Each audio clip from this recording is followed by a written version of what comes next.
ओम शांति।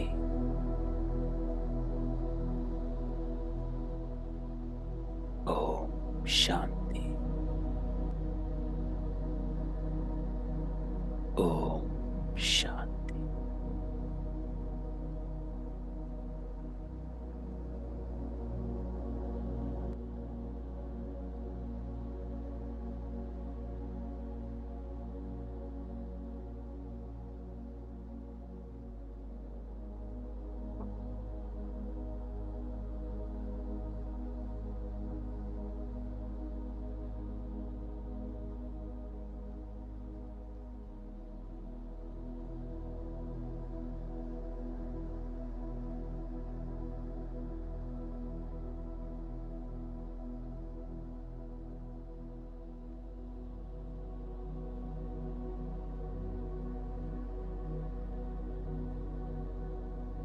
पापा कहता है,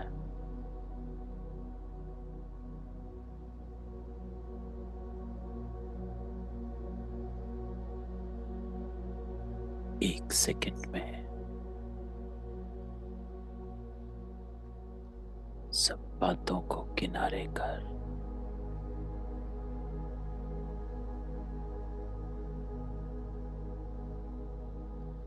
अशरीरी बन जाओ।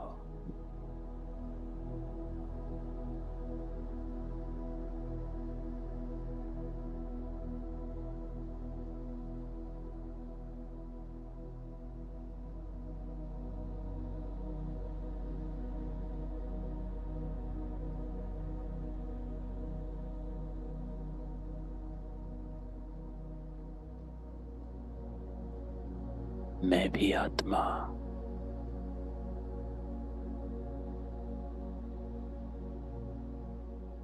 तुम भी आत्मा।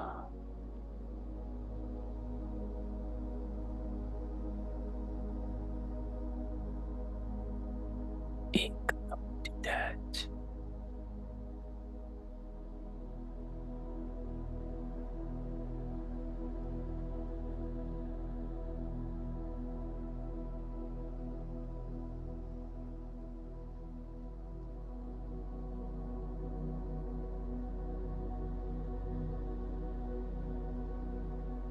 कोई भी दैहिक संकल्प है ही नहीं।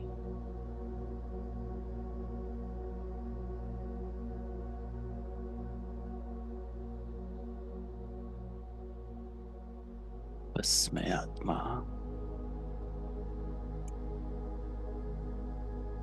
परमात्मा से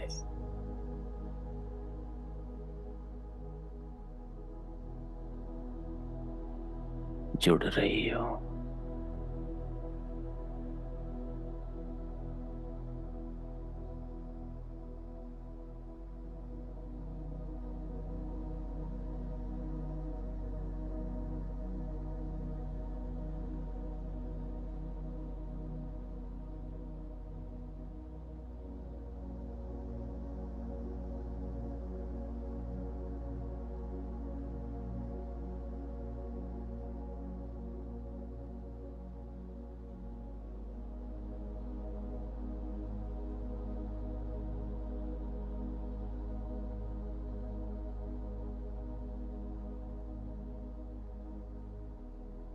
आज बाबा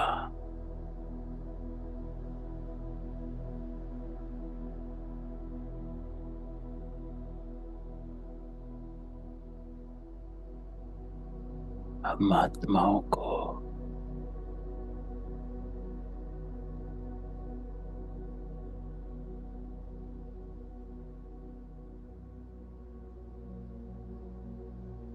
हमारे होने की स्मृति दिलाता।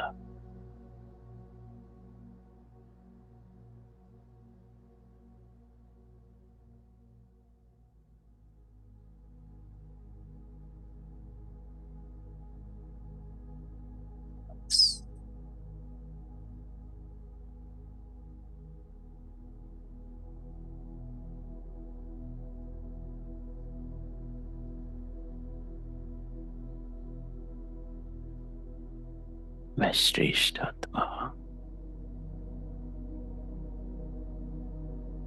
परमात्मा के साथ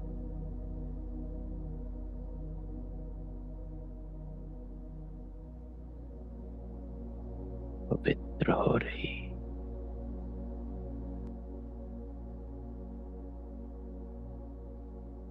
इस संकल्प में बैठ जाओ।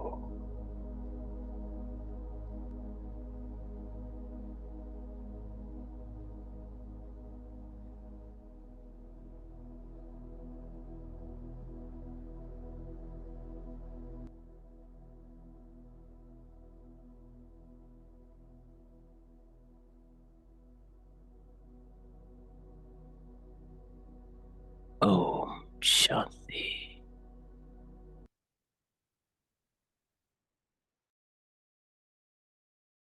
ओम शांति।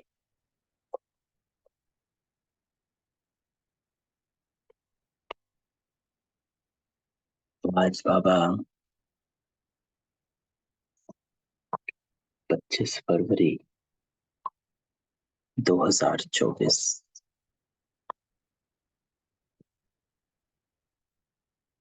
इसमें बाबा कहता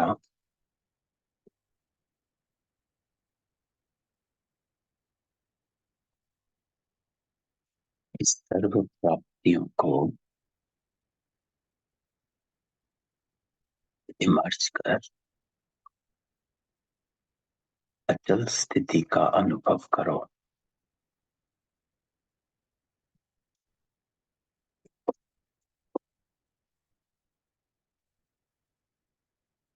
सर्व प्राप्तियां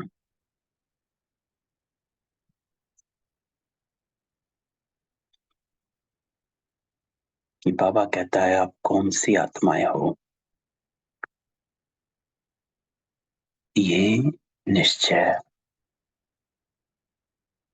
और ये स्मृति आपको हलचल से मुक्त करती है, लेकिन उस स्मृति पर निश्चय होना चाहिए। सिर्फ जिसको बाबा कहता है सोचता स्वरूप नहीं बनना, स्मृति स्वरूप बनना। सोचता स्वरूप से स्थिति पर फर्क नहीं पड़ता है, लेकिन स्मृति स्वरूप से स्थिति बनती है। तो आज बाबा भाग्य विधाता बाबा अपने विश्व में सर्वश्रेष्ठ भाग्यवान बच्चों को देख रहा है। तो पहली स्मृति बाबा क्या देता कि आप सर्व से श्रेष्ठ हो, भाग्यवान बच्चे। हर बच्चे के बाबा कहता भाग्य की महिमा स्वयं भगवान गा रहा।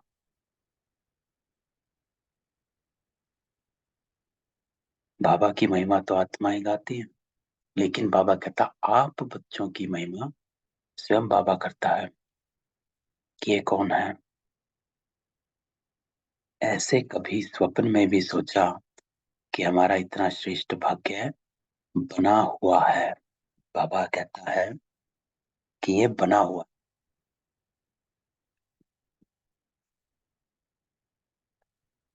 बनाना नहीं है, ये बना बनाया है। बना हुआ था और बन गया। क्योंकि इसमें इम्पोर्टेंट ये बाबा कहता है कि आप हर कल्प की वो आत्माएं हो, उसको कोई चेंज नहीं कर सकता। चाहे कोई भी द्वापर की आत्मा है, कलयुग की आत्मा है, वो इसमें नहीं आ सकती, चेंज नहीं हो सकता। वही आत्माएं आएंगी जो कल्प से आई हुई हैं। तो आपका फिक्स है, तो ये इम्पोर्टेंट है कि हम हर कल्प में फिक्स हैं, फिर आएंगे फिर बनेंगे, और इसलिए हम यहाँ बैठे हैं क्योंकि हम फिक्स हैं। बाबा हमेशा कहता है कि आप बैठे ही इसलिए हो क्योंकि आपकी आत्मा को पवित्र होना है। किससे? याद के बल से, सजाओं के बल से नहीं। तो दुनिया के लोग कहते भगवान ने हमको रचा, लेकिन ना भगवान का पता ना रचना का। आप हर एक भाग्यवान बच्चा अनुभव और फक्र से कहता है क्या कि हम शिववंशी ब्रह्मा कुमार कुमारी हैं। पहचान जो बाबा कहता है।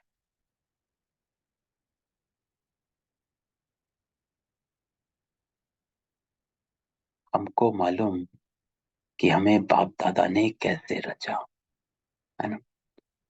चाहे छोटा बच्चा, बाबा कहता, चाहे बुजुर्ग पांडव, शक्तियां हैं। किसी से भी पूछे आपका बाप कौन, तो क्या कहेंगे? फलक से कहेंगे कि हमको शिव बाप ने ब्रह्मा द्वारा रचा, इसलिए हम भगवान के बच्चे हैं। 2-3 दिन पहले साकार मुरली में बाबा ने क्या कहा था कि अगर इतना भी याद रहे कि हम शिव बाबा के बच्चे हैं तो अहो सौभाग्य है।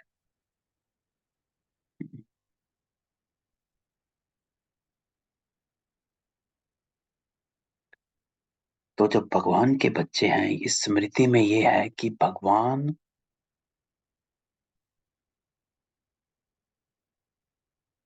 की नजर मुझ पर है। जैसे माँ बाप की नजर हमेशा अपने बच्चों पर रहती है, चाहे बच्चा कहीं पे भी है, आंखों के सामने है या कहीं गया हुआ है, तो भी माँ बाप की नजर होती है।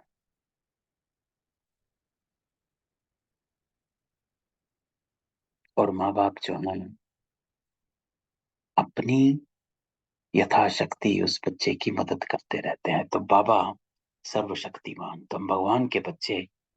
तो बाबा कहता है कि आप आत्माओं पर भगवान का साया है, अर्थात वो कभी कुछ गलत होने नहीं देगा। इस बात का निश्चय रखो। लेकिन निश्चय का अर्थ होता है कि आप अपने कर्मों को उसी तरह चला रहे, वो है निश्चय। ये नहीं कि सोच भी रहे हैं और ऊपर नीचे कर्म भी कर रहे हैं। तो बाबा कहता है भगवान ने ये डायरेक्ट मिलते हैं, ना सिर्फ परमात्मा, वो भगवान हमारा बाप है, लेकिन वो बाप भी शिक्षक भी और सतगुरु भी है। तो दूसरा भाग्य बाबा क्या कहता, एक भगवान के बच्चे, दूसरा भगवान से डायरेक्ट मिलते हैं।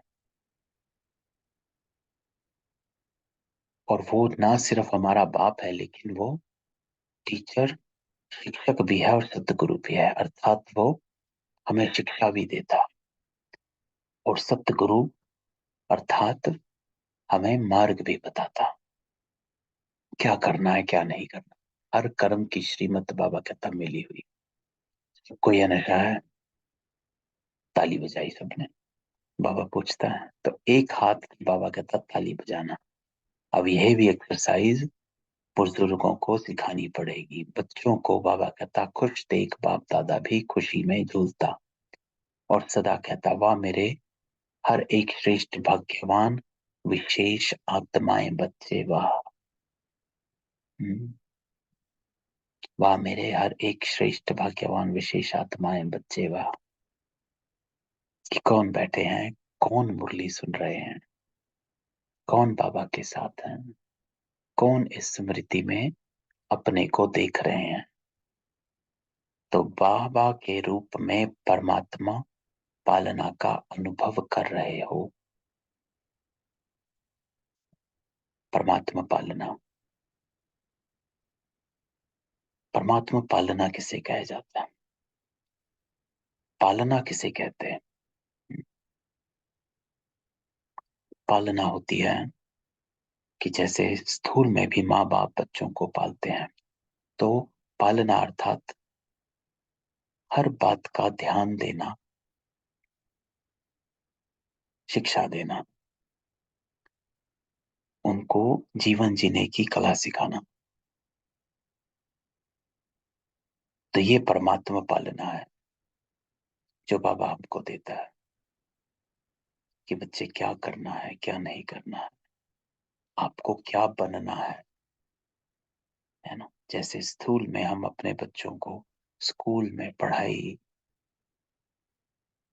ये सब करने के लिए एक लक्ष्य के साथ जाते हैं, वैसे ही बाबा हमारी पालना करता है सवेरे से कि ये बनना है। ये परमात्मा पालना सारे कल्प में सिर्फ इस ब्राह्मण जन्म में आप बच्चों को प्राप्त होती है, वो पालना। क्योंकि माँ बाप बच्चों को हर चीज देता है जो माँ बाप को लगता है इसको जरूरत है। ये नहीं कि जो बच्चों ने मांगी सब मिल गई, है ना। हर माँ बाप अपना शक्ति अनुसार जो बच्चों को चाहिए वो देता है। तो बाबा कहता है ये परमात्मा पालना सारे कल्प में सिर्फ इस ब्राह्मण जन्म में आप बच्चों को प्राप्त होती है। इस परमात्मा पालना में आत्मा को सर्व प्राप्ति स्वरूप का अनुभव होता है। ये लाइन इंपॉर्टेंट है कि परमात्मा पालना में सर्व प्राप्ति स्वरूप का अनुभव होना तब है कि आपको परमात्मा पालना मिल रही है कि नहीं हो रही, क्या आपको उस प्राप्ति स्वरूप का अनुभव हो रहा है कि नहीं हो।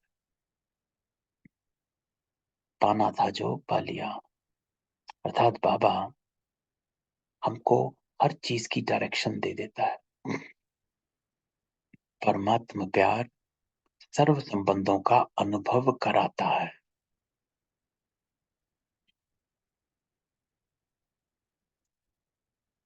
दो चीजें, एक सर्व प्राप्ति स्वरूप का अनुभव कराता है कि you don't need anything from anyone,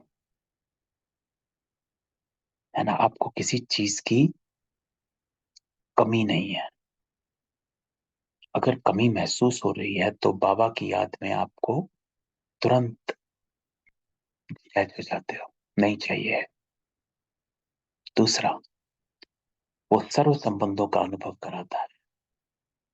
यह है दूसरी परमात्मा पालना, सर्व संबंधों का अनुभव। अर्थात आपको किसी और संबंध में ना रस है, ना किसी और संबंध से आप दुख और सुख का अनुभव कर रहे हो, दोनों नहीं है। सीधा बाबा के साथ डायरेक्ट कनेक्शन, है ना। जो बाबा ने मुरली चलाई थी, मैं भी आत्मा तू भी आत्मा,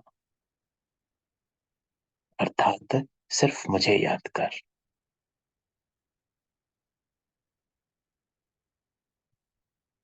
तो परमात्मा प्यार देभान को भी भुला देता है ना, कि चलो, क्योंकि बाबा कहता है ये सब झूठा है। क्यों झूठा है? क्योंकि देह झूठी है। क्यों देह झूठी है? क्योंकि देह छूट जाती है, संबंध छोड़ देती है। आज अगर शरीर छोड़ा, संबंध यहीं के यहीं। तो परमात्मा प्यार देभान को भी बुला देता है, साथ साथ अनेक स्वार्थ के प्यार को भी बुला देता है ना। सब प्यार स्वार्थ के। ये अनुभव तब होता है कि बाकी सब प्यार स्वार्थ के चल रहे हैं, है ना। किसी से कुछ आपकी इच्छाएं होती है,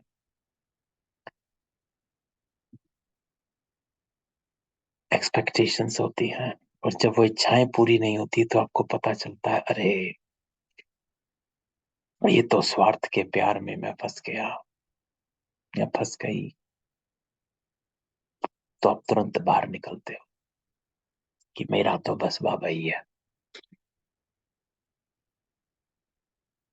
तो बाबा कहता है, एक है परमात्मा पालना, एक है परमात्मा प्यार। पालना में सर्व प्राप्ति स्वरूप, अर्थात किसी और चीज की जरूरत नहीं। दूसरा, सर्व संबंधों का अनुभव, किसी और के साथ संबंधों की जरूरत। तो जो प्यार है परमात्मा का, वो आपके देह भान को भुला देता है, अर्थात देह और देह से कनेक्टेड कुछ नहीं चाहिए। और अनेक स्वार्थ के प्यार को भी भुला देता है ना, फिर आपको दुख महसूस नहीं होता। उसको कहा जाता है स्वार्थ के प्यार को भुलाना। ऐसे परमात्मा प्यार, परमात्मा पालना के अंदर पलने वाली भाग्यवान आत्माएं हो।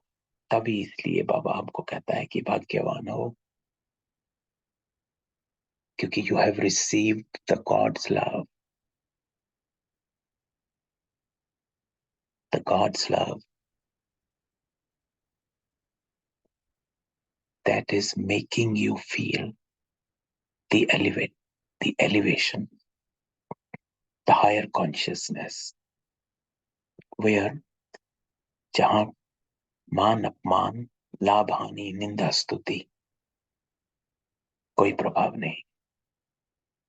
तो कितना आप आत्माओं का भाग्य है, स्वयं बाबा अपना वतन छोड़ कॉडली स्टूडेंट को पढ़ाने आता है। अब यहाँ से बाबा का शिक्षक के रूप की मुरली शुरू हुई। यहाँ बाप का था कि बाप का प्यार आपको सर्व प्राप्ति और सर्व संबंध का अनुभव कराता। अब शिक्षक के रूप में, क्योंकि बाबा ने क्या कहा, मैं बाप भी, सिर्फ बाप नहीं हूँ, शिक्षक भी और सतगुरु भी। तो बाबा हम गॉडली स्टूडेंट को पढ़ाने आता है, क्यों शिक्षक है।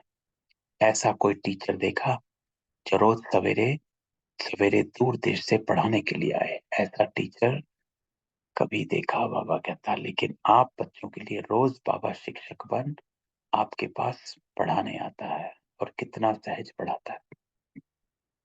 बाबा शिक्षा देता है, बच्चे ये करना चाहिए, कहाँ फंसे हुए हो, है ना। अपनी स्मृतियों को इमर्ज करो, कहाँ डूबे हुए हो। दो शब्दों की पढ़ाई है, बाबा कहता है, आप और बाप।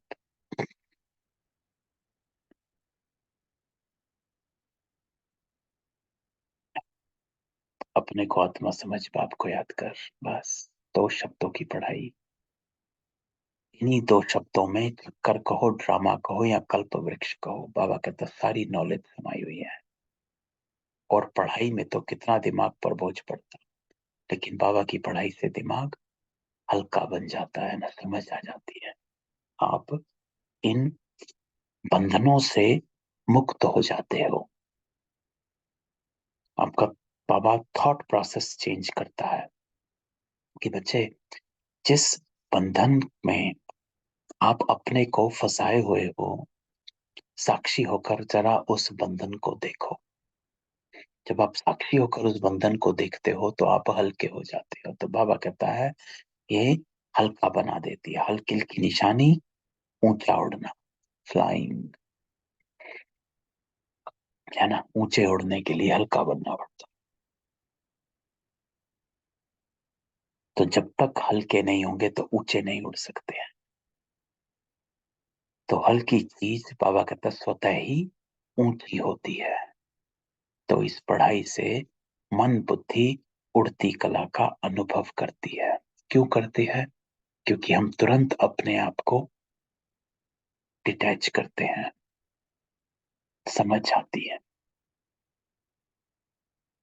तो दिमाग हल्का हुआ न, तीनों लोगों की नॉलेज मिल जाती। बाबा कहता तो ऐसी पढ़ाई हरे कल्प में कोई ने पढ़ी है, कोई पढ़ाने वाला मिला तो भाग्य है ना? इसलिए बाबा कहता भाग्यवान आत्माएं हो। एक तो परमात्मा पालना मिलती और पढ़ाई, और फिर तीसरा सतगुरु। फिर सतगुरु द्वारा बाबा कहता श्रीमत ऐसी, जो सदा के लिए क्या करूं, कैसे चलूं, ऐसे करूं या नहीं करूं, क्या होगा, ये होगा, वो होगा, ये सब क्वेश्चन समाप्त हो जाता है। क्यों? डायरेक्शन मिल जाती है। सतगुरु क्या देता है? डायरेक्शन देता है कि बच्चे ऐसे करो। हर कर्म की डायरेक्शन मिली हुई है। क्या करना है क्या नहीं करना है, कोई आपको कुछ कहता है आपको क्या करना है, क्या सोचना है, थॉट प्रोसेस क्या है, ज्ञान के दर्पण में हर चीज को देखना है। तो बाबा कहता है क्या करूं, कैसे करूं, ये करूं या वैसे करूं, इन सब क्वेश्चन का एक शब्द में बाबा कहता है जवाब है। वो क्या? Follow father, follow father, do what Baba has done. बस साकार कर्म में ब्रह्मा बाप को फॉलो करो और निराकारी स्थिति में अशरीरी बनने में शिव बाबा को फॉलो करो। तो बाबा कहता है फॉलो दोनों, बाप और दादा को फॉलो करना। कर्म ब्रह्मा बाबा की तरह है और निराकारी स्थिति बाबा कहता मेरी तरह, दोनों बाप और दादा को फॉलो करना है ना। तो बाबा कहता है ये क्वेश्चन जो आपको आता है कि क्या करना चाहिए, बाबा मैं यहाँ इस समस्या में, इस परिस्थिति में, इस सिचुएशन में मैं फंसा हुआ हूँ, या ये सिचुएशन आ गई है, ऐसे हो रहा है, अभी वैसा हो रहा है। तो बाबा कहता है सामने ब्रह्मा बाप को रख और वो कर्म कर जो ब्रह्मा बाबा ने किया। हर कर्म की श्रीमत है। तो बाबा कहता है क्वेश्चन मार्क समाप्त होना अर्थात श्रीमत पर चलना, कि देर इज नॉट डिफिकल्टी। इसलिए बाबा कहता है ना सहज है, ये कुछ लंबा चौड़ा कुछ नहीं करना है। बाबा कहता है श्रीमत पर चलना, ये मुश्किल है, पूछने की आवश्यकता पड़ती है क्या? बाबा कहता है बस कॉपी करना है, अपना दिमाग नहीं चलाना है, ये इंपॉर्टेंट है। बाबा कहता है अपना दिमाग नहीं चलाना, मन मत साइड में रखो, पर मत साइड में रखो, कॉपी करना है, just do what Baba did. तो बाप समान बनना अर्थात फॉलो फादर करना, है ना? यही अंतिम स्थिति है, बाबा जैसा बनना हो। तो बाबा कहता है बस just look at Baba and do what Shrimat says, rest will happen. और जो होगा वो आपका कल्याण का होगा। क्यों? क्योंकि आप परमात्मा पालना के अधिकारी हो। मुश्किल है या सहज है? सहज है ना। तो बाबा कहता 30 साल वाले हाथ। और फिर बाबा कहता अच्छा 30 साल में आपको मुश्किल लगा या सहज लगा? क्या? श्रीमत पर चलना। अभी देखो बाबा कहता है 30 साल वालों को भी सहज लगा, तो आप जो पीछे पीछे आए उन्हों के लिए मुश्किल है या सहज है? सहज है ना।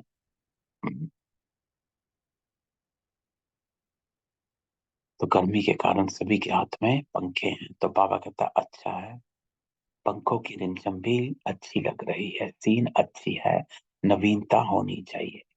तो इस ग्रुप को यह भी नवीनता, यह भी टीवी में आ गया, अच्छा है। बाबा कहता है सभी पहुंच गए हैं, बाप दादा भी स्नेह की मुबारक देता है, देखो।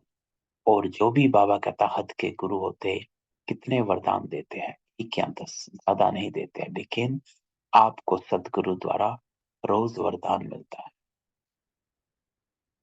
तो ऐसा गुरु कभी देखा जो रोज वरदान दे? नहीं देखा ना। तो आप लोगों ने ही देखा, लेकिन कल्प कल्प देखा। तो सदा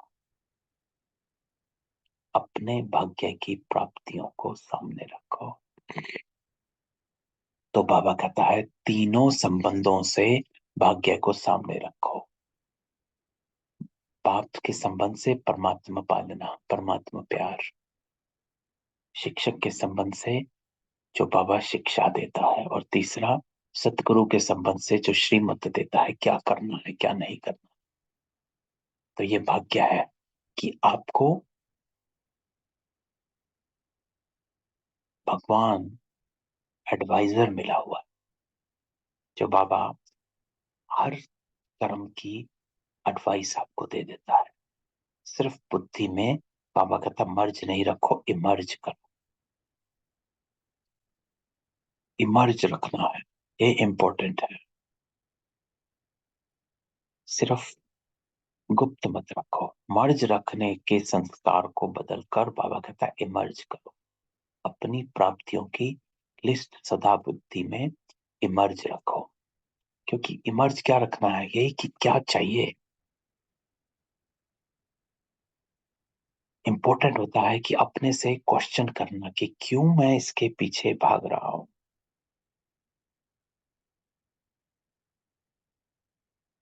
अंत में मुझे क्या चाहिए। क्यों अपने आप को इस सिचुएशन में इतना फंसाए हुए हूं। क्यों हर राई को पहाड़ बनाए हुए हूं। सिचुएशन बाबा कहता हर एक के जीवन में आनी है। क्यों? क्योंकि हमारा कर्मों का खाता है। ये सब बंधन जो है वो सामने आने हैं। कर्म बंधन है, जीवन बंधन में हो। तो जब जीवन बंधन में है तो सब सामने आता है।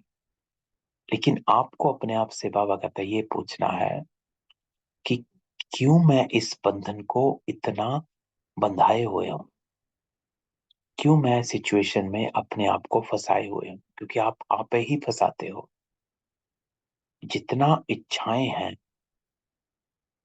उतना बंधन है। इच्छाएं बंधनों का क्या कहेंगे, जो इच्छाएं होती हैं वो बंधनों का आवाहन करती हैं। आपकी चाहत है, मुझे ये चाहिए, वो चाहिए, ऐसा होना चाहिए, वैसा होना चाहिए, इसको ऐसे करना चाहिए, उसको ऐसे करना चाहिए, मुझे ये मिलना चाहिए। इच्छाएं हैं। इच्छाएं आपके बंधनों को का आवाहन करेंगी। तो इसलिए बाबा कहता है इच्छाओं को त्यागना है। इसीलिए अपनी प्राप्तियों की लिस्ट को सामने रखो। क्यों चाहिए? जब प्राप्तियों की लिस्ट इमर्ज हो जाएगी तो किसी भी प्रकार का विघ्न वार नहीं करेगा। ये है। अपने आप से क्वेश्चन पूछो, क्यों मैं पीछे पड़ा हुआ हूं या पीछे पड़ी हुई हूं? क्यों चाहिए? और जब आप उस बात की गहराई में जाएंगे आपको खालीपन नजर आएगा, खोखलापन नजर आएगा कि अरे ये तो मैं मृग तृष्णा जिसे कहा जाता है, सुनहरी हिरन की सुनहरी हिरण के पीछे भाग रहा हूं जो मृग तृष्णा है। अर्थात वो होता नहीं है। अर्थात एक इच्छा आपकी दूसरी इच्छा को पैदा कर देगी। इसलिए बाबा कहता है सर्व प्राप्तियों की लिस्ट सामने निकालो तो आपका विघ्न जो है वो मर्ज हो जाएगा और प्राप्तियां जो है वो इमर्ज हो जाएगी। है ना? ये आज की मुरली है। सर्व प्राप्तियों की स्मृति इमर्ज करोगे तो विघ्न विनाशक भी बनोगे और जीवन मुक्त भी हो जाओगे। क्योंकि ये बंधन, तो बाबा क्या कहता है, तो बाप दादा जब सुनते कि आज किसी भी कारण से कोई कोई बच्चे मेहनत कर रहे हैं, युद्ध कर रहे हैं, योग लगाना चाहते लेकिन लगता नहीं है, सोल कॉन्शियस के बजाय बॉडी कॉन्शियस में आ जाते, तो बाप दादा को अच्छा नहीं लगता है ना। मेहनत कर रहे हैं, सिचुएशन में फंसे हुए हैं, युद्ध कर रहे हैं, विकारों से लड़ रहे हैं, है ना, व्यर्थ संस्कार संकल्पों से लड़ रहे हैं, योग लगाना चाहते हैं, बॉडी कॉन्शियस सामने आ जाता है, किसी की याद आ गई, कोई बात सामने आ गई, कोई कर्म सामने आ गया, किसी की कोई सिचुएशन सामने आ गई, वो बॉडी कॉन्शियस है, वो सामने आ जाती है। तो बाबा कहता है मुझे अच्छा नहीं लगता। कारण अपने भाग्य की प्राप्तियां इमर्ज नहीं रहती हैं, वहां फंस गए हैं। अपनी सिचुएशन को बाबा कहता है बड़ा बनाया हुआ, छोटी छोटी प्राप्तियों को, अल्पकाल के सुख को बड़ा बनाया हुआ है, मृग तृष्णा में फंसे हुए हैं, अपनी ही इच्छाओं के बंधायमान है। तो बाबा कहता अपने भाग्य की प्राप्तियां इमर्ज नहीं रहती, मर्ज रहती हैं, है ना। ये नहीं सोचते कि भाई हमें अंत में चाहिए क्या, मैं कौन हूं। फिर जब कोई बाबा कहता याद दिलाता तो सोचने लगते हैं, हाँ होना तो ऐसा चाहिए। इसलिए बाबा कहता है करना क्या है, सहज पुरुषार्थ करो, प्राप्तियों को इमर्ज रखो। कि what do I need at the end of the day, Baba कहता है क्या चाहिए आखिरी में, इतना सब क्या चाहिए। जब से ब्राह्मण बने तब से अपने भाग्य को स्मृति में रखो, हलचल में नहीं आओ, अचल बनो।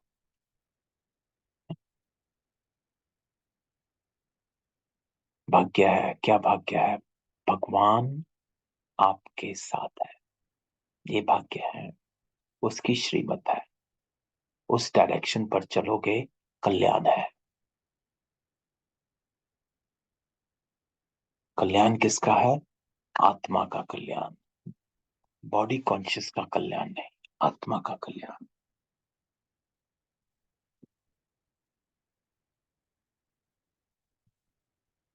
तो बाबा कहता है कि हलचल में नहीं आओ, अचल बनो। क्योंकि यहाँ आबू में यादगार क्या, अचल घर है या हलचल घर है। अचल घर है ना, तो यह किसका यादगार है, आपका। तो बाबा कहता है जब भी कोई सूक्ष्म पुरुषार्थ का मार्ग मुश्किल लगे, बुद्धि ज्यादा हलचल में हो, तो बाबा कहता अपने यादगार को स्मृति में लाओ। ये सारा खेल स्मृतियों का है। तो कई बार बाबा कहता बच्चे ज्ञान की पॉइंट बोलते भी हैं कि मैं आत्मा हूँ, ये ड्रामा है, ये विघ्न है, ये साइड सीन है, बोलते भी रहते हैं, लेकिन हिलते भी रहते हैं, फंसे भी रहते हैं, हिलते हिलते बोलते रहते हैं, है ना। कि जिसको कहते हैं सोचता स्वरूप, कि हाँ सोच भी रहे हैं ये सब ऐसा है, लेकिन स्थिति हिली हुई है। जब ऐसी बुद्धि बन जाए तो अचल नहीं हो सकते हो। तो मधुबन का अचल घर याद रखो, बाबा कहते हैं। क्यों, क्योंकि ये आपकी यादगार है। ये तो स्थूल चीज है ना, सूक्ष्म तो नहीं, आंखों से देखने की चीज है। मेरा यादगार अचल घर है, हलचल घर नहीं है। तो बाबा कहता है स्मृति को ये रखो कि मेरा यादगार है अचल घर, हलचल घर नहीं। क्योंकि बाप दादा इस वर्ष को सर्व बच्चों के प्रति मुक्ति वर्ष मनाना चाहते हैं ना। ये बाबा की मुरली 1998 की है, 1998 को मुक्ति वर्ष मनाया गया। मुक्ति वर्ष किससे मुक्ति, जीवन मुक्ति वर्ष, जीवन में रहते भी मुक्त अवस्था में रहना। ऐसा नहीं हो, बाबा कहता हाथ उठवाए तो कोई का उठे, कोई का नहीं। सभी खुशी खुशी से हाथ की ताली बजावे, तो सबने ताली बजाई, चलो अभी बजा दो तो ठीक। लेकिन ऐसे ही बाप दादा इस वर्ष की समाप्ति में इतनी जोर से ताली बजाते देखे। बाबा कहता है इस पूरे वर्ष में आपको मुक्ति वर्ष, जीवन में रहते हुए मुक्त रहो, अर्थात अपनी इच्छाओं से मुक्त रहो। अगर अपनी इच्छाओं से मुक्त रहोगे तो बंधनों से आप ही मुक्त हो जाओगे। अभी तो बजाई, बाबा कहता अच्छा, लेकिन तब भी बजाना कब, साल के अंत में। बाबा कहता है 1998 के अंत में बजाना। देखो, हाथ की ताली बजा के तो खुश कर दिया, लेकिन बाप दादा नए वर्ष में जो अपना 18 जनवरी विशेष ब्रह्मा बाप के शरीर से मुक्त होने का दिन है, तो 18 जनवरी में बाप दादा फिर हाथ उठवाएगा। तो बाबा कह रहा है ये मुरली है 30 मार्च 1998 की। तो बाबा कहता है 18 जनवरी 1999 में बाबा फिर से हाथ उठवाएगा कि मुक्ति वर्ष मनाया या सिर्फ सोचता स्वरूप बने। तो ये अपने आप को हमेशा, अपने आप की चेकिंग हमेशा करनी है कि मैं क्या सिर्फ सोचता स्वरूप हूं या स्मृति में हूं, निश्चय से कर रहा हूं या फिर बस नॉलेज के आधार पर ही सोच रहा हूं। नहीं, मनाना है, मनाना है। सोचते तो नहीं रह गए, है ना, स्वरूप में लाना है। सोचते सोचते बाबा कहता है लास्ट में भी सोचते रहेंगे, तो सोचते नहीं रहना है, स्मृति स्वरूप बनना है। ये रिजल्ट बाप दादा देखने चाहते हैं, दिखाएंगे। अच्छा, तो बाबा कहता है क्या याद रखना है, प्राप्तियों को सामने रखो। बाबा की याद के साथ बाप ने जो दिया वो इमर्ज करो, क्या बनाया और क्या मिला, है ना। आपको बाबा कहता है क्या से क्या बना दिया, उसको इमर्ज करो, और आपको कौन मिला उसको इमर्ज करो। हर बात की बाबा कहता है श्रीमत मिली हुई है। तो बाप दादा इस वर्ष के बाद हर बच्चे को जीवन मुक्त स्थिति में देखेंगे। तो बाबा हमको जीवन में रहते हुए मुक्त अवस्था में देखना चाहते हैं, बंधनों से मुक्त, इच्छाओं के बंधनों से मुक्त। अगर आप इच्छाओं के बंधनों से मुक्त हो जाते हैं तो आप जीवन मुक्त स्थिति का अनुभव कर सकते हैं, क्योंकि इच्छाएं बंधायमान है। तो भविष्य में बाबा कहता जीवन मुक्त तो होंगे ही, लेकिन संस्कार जीवन मुक्त के अभी से ही इमर्ज कर रहे हैं, है ना। इसलिए देवताओं का क्या गायन है, इच्छा मात्रम अविद्या। तो वो संस्कार अभी से इमर्ज करने हैं जीवन मुक्ति के। जीवन बंद के संस्कार क्या है, इच्छाओं में फंसे हुए। तो बाबा कहता है संस्कार जीवन मुक्त के इमर्ज करो, और निरंतर परम योगी, निरंतर सहज योगी और निरंतर मुक्त आत्मा के संस्कार अभी से अनुभव में लाओ। 3 संस्कार बाबा ने कहे। एक, निरंतर कर्म योगी, अर्थात हर कर्म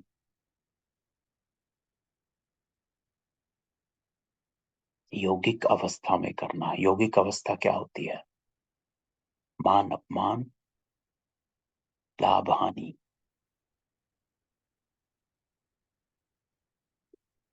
निंदा स्तुति,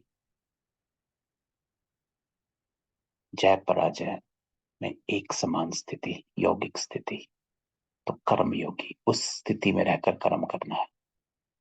सहज योगी निरंतर मुक्त आत्मा के संस्कार, किसी के भी प्रभाव में आकर प्रभाव में नहीं आना, उसको कहा जाता निरंतर मुक्त आत्मा है। मुक्त आत्मा के संस्कार कि कहीं भी अटकी हुई नहीं है, उसको बाबा का अनुभव में लाओ। क्यों, बाप दादा ने पहले भी इशारा दिया कि समय का परिवर्तन आप विश्व परिवर्तक आत्माओं के लिए इंतजार कर रहा है, इसलिए कि आप अपने को जीवन मुक्त रखेंगे तो ही औरों को करा सकेंगे। प्रकृति आप प्रकृति पति आत्माओं का विजय का हार लेके आह्वान कर रही है। समय बाबा कहता विजय का घंटा बजाने के लिए आप भविष्य राज्य अधिकारी आत्माओं को देख रहा कि कब घंटा बजाएं।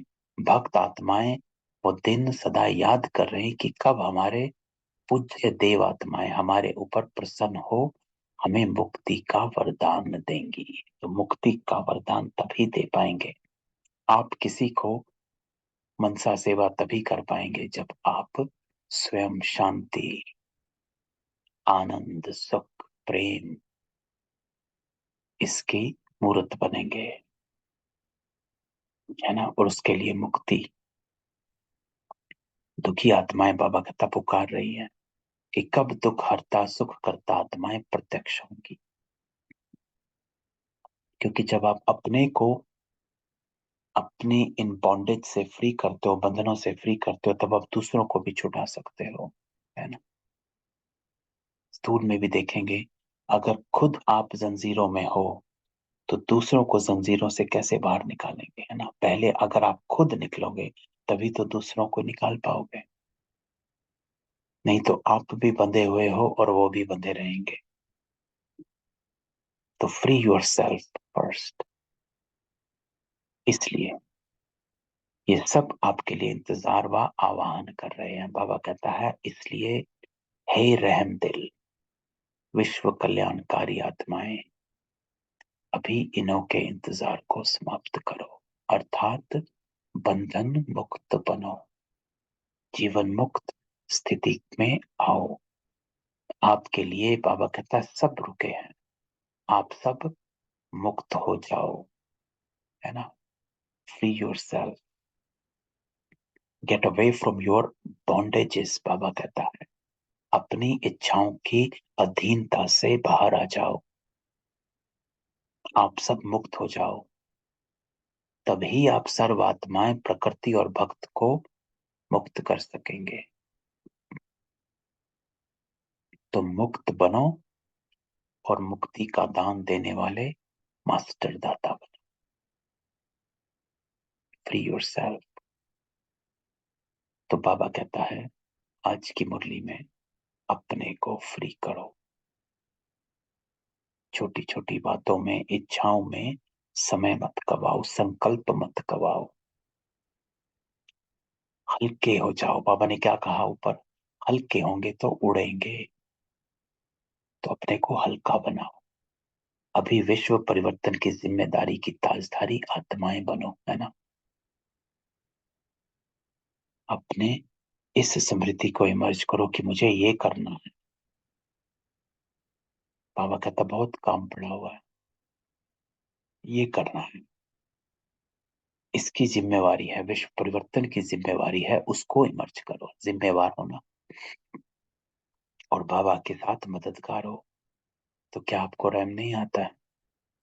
दिल में दुख के विलाप महसूस नहीं होते? तो बाबा कहता है हे विश्व परिवर्तक आत्माओं, अब अपनी जिम्मेवारी की ताजपोशी मनाओ, अर्थात अवेकनिंग। जागो। ये अपनी छोटी छोटी हदों में बाबा कहता है फंस रहे हो, तो विश्व का कल्याण कब करोगे? तो बाप दादा ने पहले भी कहा कि 100 हिमालय जितने बड़े से बड़े विघ्न भी आ जाएं तो भी हटेंगे नहीं, हार नहीं खाएंगे। ताज पोशी मुक्ति वर्ष अवश्य मनाएंगे, है ना। हमेशा बाबा कहता है इस स्मृति को इमर्ज रखो कि मैं विश्व परिवर्तक आत्माएं हूं, ये मेरी जिम्मेवारी है। तो आप हदों की उसमें नहीं फंसेंगे। तो बाबा कहता है 100 हिमालय जितने विघ्न भी आ जाएं तो भी अपनी ताजपोशी से हटेंगे नहीं। बाप दादा रोज चार्ट देखेगा, है ना। कल भी बाबा ने साकार मुरली क्या कही, चार्ट। बाबा रोज चार्ट देखेगा, ऐसे नहीं यहां से जाओ तो ट्रेन में ही कहो पता नहीं क्या हो गया, घर में गए तो बगुले और हंस की लड़ाई लग गई, ऐसे नहीं कहना ये हो गया ये हो गया। बाबा कहता ये नहीं सुनेंगे, है ना। घर में जाते फिर मुरली खत्म होते फिर इच्छाओं में एकदम अपने आप को कर दिया। बाबा कहता नहीं, आपके पत्र वेस्ट पेपर बॉक्स में डालेंगे। बाबा कहता सुनेंगे, बाबा कहता हम देखेंगे भी नहीं। तो दृढ़ संकल्प करो, होना ही है। जहां दृढ़ता है वहां सफलता नहीं हो असंभव है। तो बाबा कहता सभी दृढ़ संकल्प वाले हैं ना। टीचर्स हाथ उठाओ, टीचर्स बहुत हैं, आज बहुत टीचर्स आए हैं। तो ये बाबा की आज की मुरली है। तो बाबा आगे क्या कहता है कि बाबा कहता है खुशखबरी सुनाते हैं। बाप दादा ने देखा, अभी देखा है, सुना है कि सर्व मधुबन वालों ने अपने परिवर्तन का लक्ष्य बहुत अच्छा रखा है। तो बाबा मधुबन वालों से बात करता है कि सबने लक्ष्य रखा है। लक्षण तो देखेंगे, लक्ष्य लक्ष्य बहुत अच्छा देखा है।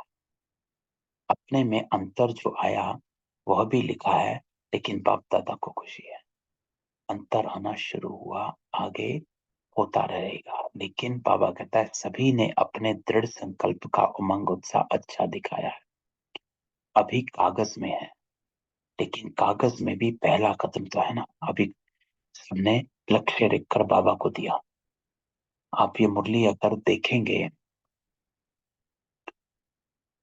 तो इसमें बाबा के हाथ में एक कागज है। तो बाप दादा को खुशी हुई क्यों? सारे वर्ल्ड के लिए, हे अर्जुन मधुबन निवासी हैं, निमित्त मधुबन निवासी। सेकंड नंबर बाबा कहता है देश विदेश के निमित्त सेवाधारी टीचर्स और सर्व सहयोगी साथी परिवार ब्राह्मण आत्माएं हैं। तो मधुबन का नक्शा बाप दादा देखेंगे कि बिल्कुल बदला हुआ दिखाई दे। तो मधुबन वालों ने बाबा के सामने अपना लक्ष्य दिया। मधुबन वाले तो कम आए होंगे, कईयों ने तो लिखा ही नहीं। तो आगे बैठने वालों ने कम लिखा है, बहुत बिजी।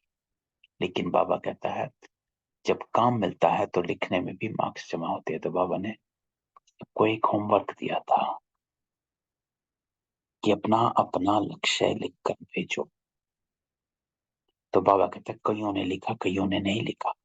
अगर नहीं लिखा तो मार्क्स बाबा कहता है एक्स्ट्रा कम हो गई, नुकसान हो गया। क्यों? क्योंकि डायरेक्शन किसका था? इसलिए बाबा कहता है जो भी डायरेक्शन मिलता है, डायरेक्शन बाप द्वारा मिलता है, चाहे निमित्त आत्माएं दादियों द्वारा मिलते हैं, लेकिन उसको रिगार्ड देना अति आवश्यक है। इसमें ना बहाना ना अलबेलापन। तो आगे के लिए बाबा बता देता है कि मार्क्स जमा नहीं हुई इसलिए इसको महत्व देना अर्थात महान बनना। तो बाबा ने डायरेक्शन दी जो मानी नहीं। तो बाबा कहता है हल्की बात नहीं कर। बच्चे बड़े चतुर हैं, कहेंगे बाप दादा तो जानते ही हैं, जानते तो हैं, लेकिन बाबा कहता है कहा क्यों था कि अपना अपना लक्ष्य लिख के दो। क्योंकि वो क्या कहते हैं, बाबा कहता है उन्होंने कहा कि आपको तो पता ही है हमारा लक्ष्य क्या है। तो बाबा कहता है पता तो है, लेकिन कहा था ना, जानते हुए कहा था, तो ऐसे छुड़ाना नहीं चाहिए। बहुत ऐसे कार्य हैं छोटे छोटे जिसको हाँ जी करने में एक्स्ट्रा मार्क्स जमा होती है। तो बाबा कहता है जहाँ हाँ जी करते हो, जो बाबा ने कहा उस डायरेक्शन पर चलना ही है। कई ऐसे स्टूडेंट हैं जो किसी भी पास्ट के संस्कार के वश बहुत अच्छे उमंग उत्साह में बढ़ते हैं, लेकिन कोई ना कोई सुनहरी धागा, बहुत महीन धागा उनको आगे बढ़ने नहीं देता। वो समझते भी हैं कि ये महीन धागा रहा हुआ, लेकिन लेकिन ही कहेंगे हैं। तो आज बाबा उन आत्माओं को भी देख रहा है जो अच्छे स्टूडेंट हैं, लेकिन थोड़े से कुछ ना कुछ धागों में अटके हुए हैं। ऐसे बाबा कहता है पुरुषार्थी हैं जो छोटी छोटी कॉमन बातों में हाँ जी करने से मार्क्स ले लेता है। और हो सकता है कि ये थोड़ी थोड़ी मार्क्स इकट्ठी होती हुई वो आगे भी निकल सकते हैं। तो ऐसे भी बाप दादा के पास एग्जाम्पल के रूप में, इसलिए सहज तरीका क्या करना है बाबा कहता कि हाँ जी से मार्क्स जमा करते जाओ। कोई डायरेक्शन मिलती है, बाबा कहता है उसको निभाते जाओ, कट नहीं करो, जमा करो। बाकी बाप दादा ने देखा मेजोरिटी ने अपना उमंग उत्साह अच्छा दिखाया, इसलिए दृढ़ संकल्प के लिए विशेष मधुबन निवासी बच्चों को बाप दादा हाँ जी करने की मुबारक देते हैं, जिन्होंने बाबा को लक्ष्य लिख कर दिया। याद प्यार भी बाबा कहता दे रहे हैं, लाख लाख गुना याद प्यार दे रहे हैं। क्यों? क्योंकि मधुबन है बाप दादा के स्वरूप को प्रत्यक्ष करने का शीश महल। तो एक बात की तो खुशी है कि अभी कागज में आया हुआ कर्म में लाना ही है। ठीक है, मुबारक हो। तो अब बाबा ड्रिल कराता है। बाबा कहता है अभी अगर आप सभी को अचानक डायरेक्शन मिले कि अभी अभी अशरीरी बन जाओ, तो बन सकते हो कि हलचल होगी। क्यों? बाबा कहता लास्ट समय का यही अभ्यास पास विद ऑनर बनाएगा। तो बाबा हमको कहता है कि अशरीरी की ड्रिल करो। तो 1 सेकंड जो बाबा कहता है, तो अभी बाप दादा भी कहते हैं कि 1 सेकंड में सब बातों को किनारे कर। अशरीरी भाव,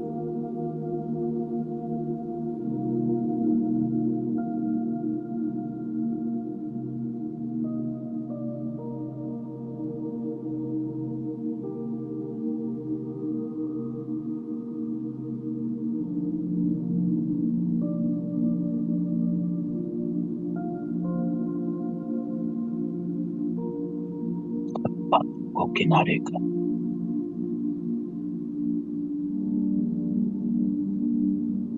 अशरीरी भाव,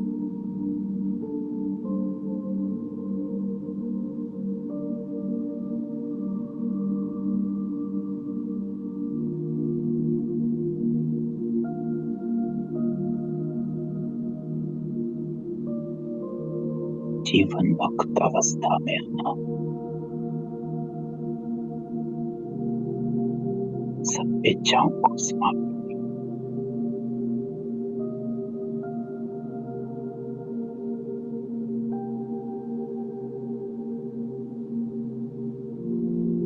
एक विश्व परिवर्तक आत्मा,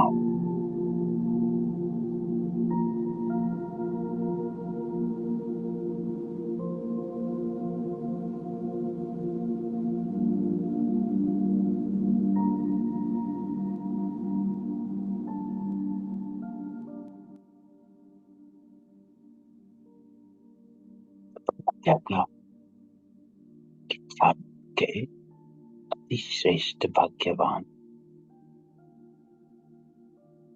क्यों अतिश्रेष्ठ?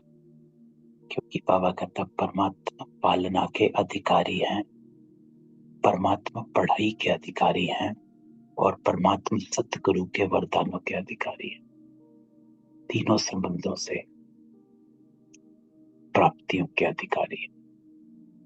सदा दृढ़ता द्वारा सफलता के अधिकारी, अखंड योगी, अचल योगी और विश्व परिवर्तन की जिम्मेवारी के ताजदारी। क्या करना है? सदा सर्व प्राप्तियों को इमर्ज रूप में अनुभव करने वाले ऐसी विशेष आत्माओं को बाप दादा का याद, प्यार और नमस्ते। तो ये थी आज की बाबा की अव्यक्त मुरली, है ना। तो आज बाबा हमें क्या दे गया? बहुत कुछ दे गया। आज बाबा हमको जीवन मुक्त बना रहा, इस जीवन के बंधनों से अपने को मुक्त करो। और जीवन के बंधन क्या हैं? इच्छाओं के बंधन है। इच्छाएं जो हैं वो बंधनों का आवाहन करती। तो अपनी सूक्ष्म चेकिंग करो कि कहाँ फंसे हुए हो और अपने को हल्का करो, है ना? अच्छा, किसी का कोई क्वेश्चन हो?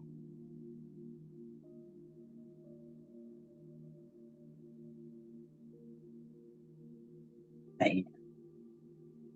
अच्छा, कल मिलते हैं। ओम शांति। ओम शांति भाई जी, good morning. Om Shanti, good morning.